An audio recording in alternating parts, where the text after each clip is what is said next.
നമ്മളെല്ലാം മനസ്സിലാക്കിയതുപോലെ കഴിഞ്ഞ വെള്ളിയാഴ്ച വയനാടിന്റെ ഒരു മലമടക്കില് നമ്മളെപ്പോലെ ജുമ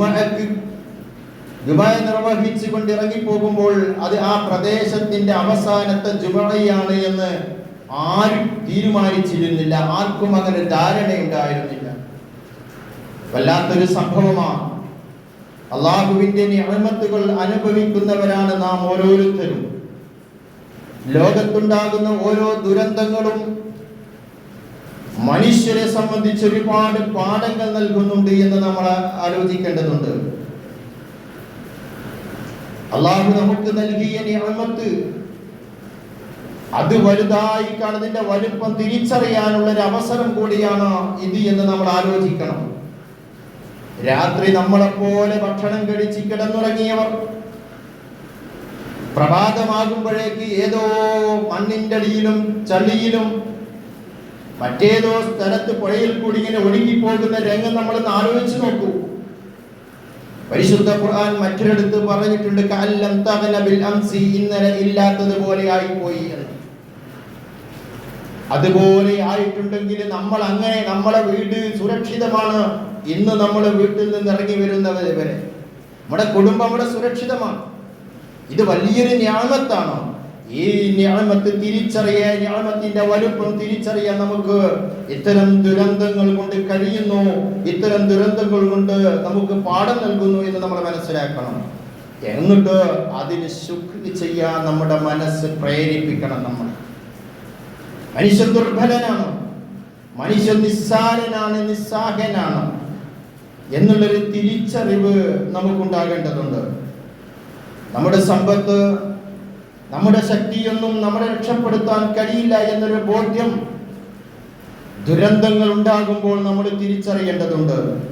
എന്തുണ്ടായാലും പ്രിയപ്പെട്ടവരെ, എത്രയുണ്ടായാലും ഒരു നിമിഷം കൊണ്ട് അത് ഇല്ലാതെയായി പോകുന്നു. ഒരു നിമിഷം കൊണ്ട് ഫഖീറായി മാറിപ്പോകുന്നു. എത്രയുണ്ടെങ്കിലും നിങ്ങളൊന്ന് ആലോചിച്ച് നോക്ക്. പടച്ചവന്റെ കഴിവ് ഒന്നുകൊണ്ടും നിഗളിക്കാനും ഒന്നുകൊണ്ടും അഹങ്കരിക്കാനും മനുഷ്യന് അർഹതയില്ല എന്നുള്ള ഒരു പാഠമല്ലേ ദുരന്തങ്ങൾ നമുക്ക് പറഞ്ഞു തരുന്നത്.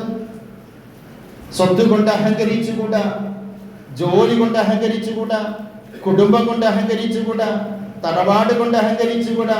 ഇതൊന്നും മനുഷ്യന് അഹങ്കരിക്കാനുള്ളതല്ല. മനുഷ്യൻ വളരെ നിസ്സാരനാണ് എന്ന് അല്ലാഹു തആല നമുക്ക് ബോധ്യപ്പെടുത്തി തരികയാണ്. വലാ തംശി ഫിൽ അർളി മറഹ, നീ അഹങ്കരിച്ചുകൊണ്ട് ഭൂമിയിൽ കൂടി നടക്കണ്ട എന്ന് നമ്മളോടാണ് പടച്ചോൻ പറയുന്നത്. ഇന്നക ലൻ തഗ്രിഖൽ അർള വലൻ തബ്ലുഗൽ ജിബാല തൂല, ഭൂമി അങ്ങ് വിളർത്തിക്കളയാനൊന്നും നിന്നെ കൊണ്ട് കഴിയൂല. മനുഷ്യന്റെ നിസ്സാരതയാണ്, മനുഷ്യൻ നിസ്സാരനാണ് എന്ന് അല്ലാഹു തആല പറഞ്ഞു തരികയാണ്. പർവ്വതത്തിന്റെ ഉച്ചിയിലൊന്നും എത്താൻ നിന്നെ കൊണ്ട് കഴിയില്ല. അല്ലാഹു തആല പറയാ, അഹങ്കരിക്കാൻ ഒരു അവകാശമില്ല മനുഷ്യന് എന്ന്. ഓരോ പ്രകൃതി ദുരന്തങ്ങളും നമ്മളെ ഭയപ്പെടുത്തുന്നതാണ്. ഭയപ്പെടണം നമ്മൾ പേടിക്കണം നമ്മൾ. എന്തുകൊണ്ടെന്നാൽ പടച്ചോൻ അങ്ങനെയാ പറഞ്ഞത്, വമാ നുർസിലു ബിൽ ആയാതി ഇല്ലാ തഖ്വീഫ. സൂറത്ത് ഇസ്രായിന്റെ 59-ാമത്തെ ആയത്തിന്റെ അവസാന ഭാഗം. ഓരോ ദൃഷ്ടാന്തങ്ങളും പടച്ചവൻ ലോകത്തേക്ക് അയക്കുന്നത് അത് ഭയപ്പെടുത്താൻ വേണ്ടി മാത്രമാണ് എന്നാണ്. വയനാടിന്റെ ആ മലമടക്കുകളിൽ ഒരു ദുരന്തമുണ്ടായപ്പോൾ മരണപ്പെട്ടവർക്ക് മരണപ്പെട്ടു പോയി വിശ്വാസികൾക്ക് അല്ലാഹു സ്വർഗം നൽകുമാറാകട്ടെ. അവരുടെ കുടുംബത്തിന് അല്ലാഹു തആല സമാധാനിക്കാനുള്ള മനസ്സ് കൊടുക്കട്ടെ.